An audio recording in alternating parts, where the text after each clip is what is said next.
There's a lot of excitement around the Z4.8's form factor that unfolds into an actual 4:3 aspect ratio. Now, the idea is that watching those 16:9 videos will feel more natural this way, and it's also a pretty nice shape for reading manga in portrait mode. Plus, I've also discovered that when it's in a folded state, it's actually pretty great for doom scrolling IG reels because most of the icons that are usually on top of the video are now at the sides outside the video's area. But I do have some mixed feelings about this new form factor, and we're also going to look at its performance in different areas like its camera, its gaming, and sound quality from its speakers. So buckle up, links in the pinned comment if you want to check its latest price in case it's on promo, click here for Shopee, and get subscribed for more reviews like this one.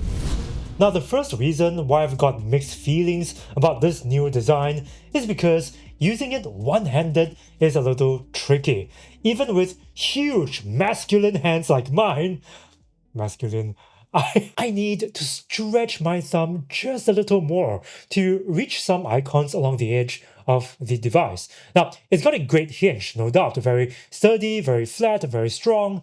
Another reason why the hinge is so good is the seam. I've been using it for about a week, and the seam is still barely noticeable. Like, I'm running my finger across the screen right now, and I'm barely feeling it at all. Where's the seam?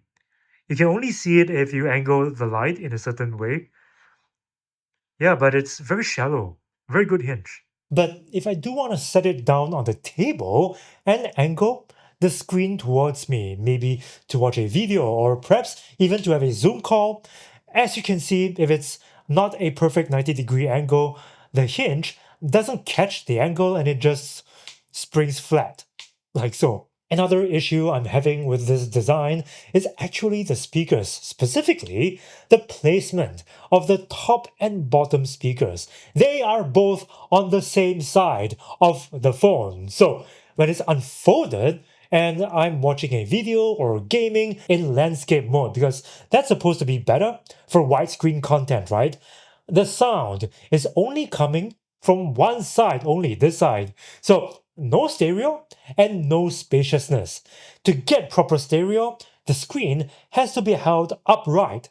So the left and right speakers are here. But this isn't as ideal for videos, and some of the games I tried, like COD Mobile and Among Us, cannot rotate into this aspect ratio. This also means that if you're gaming in this aspect ratio, ideally you should be using headphones or earbuds. Now, one of you asked me what it's like for gaming. Well, aside from what I said about its sound, I would say that it's not bad overall. It is powered by the Snapdragon 8 Elite Gen 5 processor, a pretty high-end processor, and this is the 256GB model, so it's got 12GB of RAM.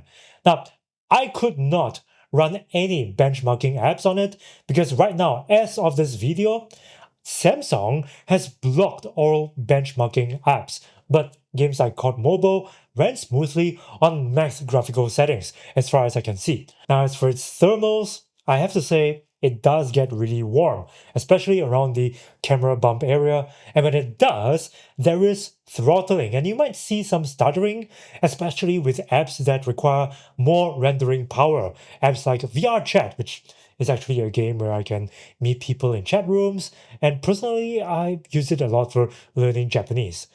I still suck at Japanese, by the way. Now, to be honest, I'm not surprised about the heat and the throttling because, number one, it's really thin, so it might not be possible to fit a large vapor chamber inside this device. And number two, the Snapdragon 8 Elite Gen 5, being a very powerful chip, generates a lot of heat, so it might have been optimized to run on an ultra-thin device like the Z Fold8, which means a bit more throttling is applied. Now, about the sound quality from the speakers, it's within expectations. Not much bass in there, but everything else sounds crisp with a heavier emphasis on the mid-range. It's definitely good enough for casual media consumption. Like I said, within expectations. Anyway, this is what it sounds like on its default settings. Never let go and find a truth in disguise. I want to be heard.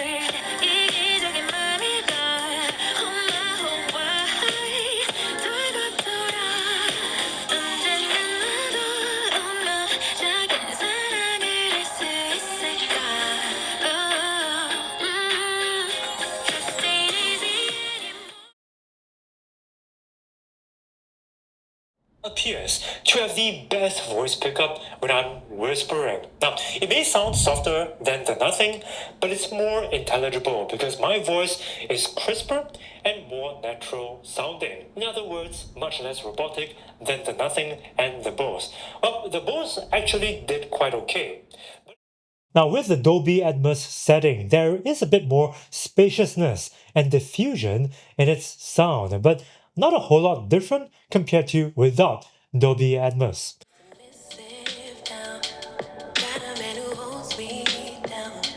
Grinding and I don't know how. I guess the soft life made me act right. Big boss, where you make me feel so at ease.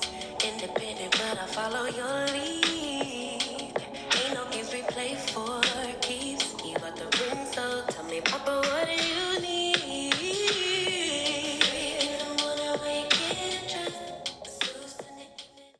As for its volume, I have to say it's not very loud. I'm always at 70% volume, even in quiet conditions, and in noisy places, the volume very often has to be maxed out. Now, the Z Fold 8 does not have the best camera setup of the series, because unlike the Ultra with its 200 megapixel main camera, this one has 50 megapixel main cameras, both ultra wide and wide angle, with the wide angle having 2 times optical zoom and digital zoom maxing out at 10 times only.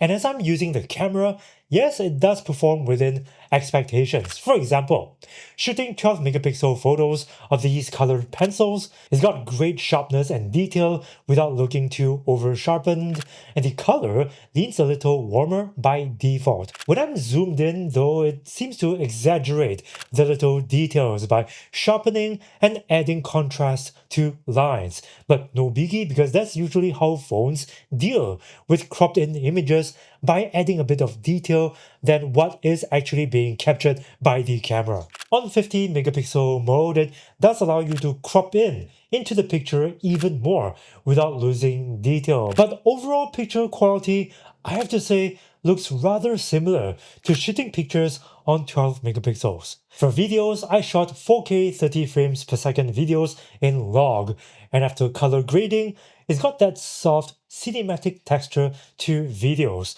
Not too sharp and brittle, it's definitely vlog-worthy quality. However, it is still a small sensor, so even with top-notch stabilization, it does pick up some jitter when I'm walking, like what I'm doing here in these samples. And this has an impact on sharpness. So for the best quality, I recommend shooting from a stationary position. Okay, this is what the front selfie camera looks like, shooting videos on the Z Fold 8. This is in 4K, 30 frames per second again. Not bad. Yeah, sky's looking pretty overcast today. It's about to rain. So it's been pretty humid these past few days. And this is the front selfie quality of the internal camera of the Z Fold 8. Quality wise, it looks pretty similar to the external front selfie camera. Not bad. Overall, I think Samsung is onto something. Big props to them, by the way, for doing something so different with the Z Fold 8 that it's stealing a bit of the thunder from the Z Fold 8 Ultra, if I might say so. Now, it does have its compromises, and in some ways, the execution can be better, but in spite of all its quirks, this form factor, I have to say, is growing on me. Now, as for whether it justifies its very high retail price, maybe. Now, if I'm paying that much money, I want something that's tried and proven, and not potentially just a one-time experiment by Samsung. But if you do want to check its latest price, in case it's on promo, click the Amazon link in the pinned comment and click here for the Shopee price. Also guys, let me know if you think it's worth getting in the comments below. And by the way, if you want to see more reviews like this one, get subscribed.